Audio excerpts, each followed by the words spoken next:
2 years ago, I released a demo for my upcoming game B.I.R.D to get people excited for release. Now, 2 years is a lot longer of a time than I expected to release this game, but life happens. In between that time, I graduated with a degree in game design, which means I am now the ultimate authority on anything game design related, and everything I say regarding it is 100% true with no room for debate. That's exactly how that works. But before that, I released this demo, and there was one glaring problem. It was too realistic.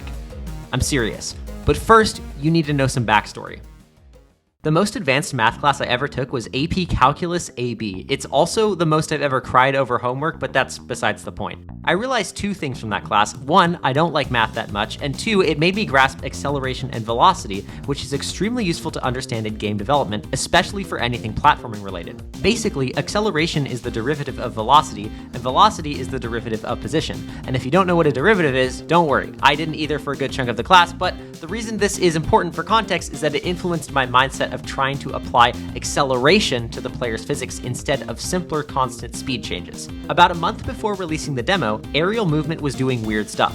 I'll be honest, my memory is pretty fuzzy, but IIRC, that's slang for if I recall correctly, if you were moving in the air from left to right, you would immediately snap to moving right at full speed. But if you were moving right to left, you had an awkward stop before you started accelerating again. So I went back into the code and I changed things around with that realism thought process in my mind.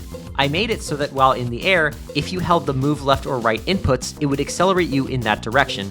The problem was, it would only accelerate you in that direction, not immediately change your velocity, meaning that if you were going one way and held the other, there would be a good chunk of time where you were still going the direction opposite your input. While this is technically realistic and how physics work, it's not fun.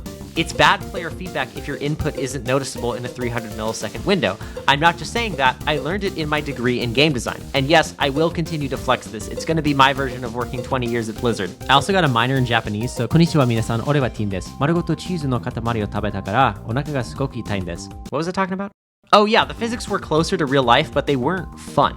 Multiple people said it felt slippery. I'm pretty sure one person said it was slipperier than a bowling alley, and they were totally right. So how did I not realize that this was unfun? In my playtesting the game over and over and over again, I had gotten so used to the controls that by the time the demo came out, I had no clue how difficult they would be to get used to. As soon as I realized how bad the controls were, I changed it so that if you are in the air and change direction, it will snap immediately to that direction.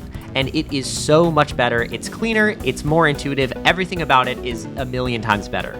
The lesson that I took away from this is that realism in a game can sometimes be the best option, but it's important to stop and think about if it will actually improve the game or not. And in this case, it was obviously better to make the controls less real and more fun. Also, B.I.R.D finally has a release date, January 12th, 2026. Set your calendars, wishlist it on Steam, play the demo with the good aerial movement if you want to play a little bit of it before release, and let me know in the comments if you enjoy this style of video and if you want me to cover any specific topic. Thank you so much for watching. I'll see you in the next video.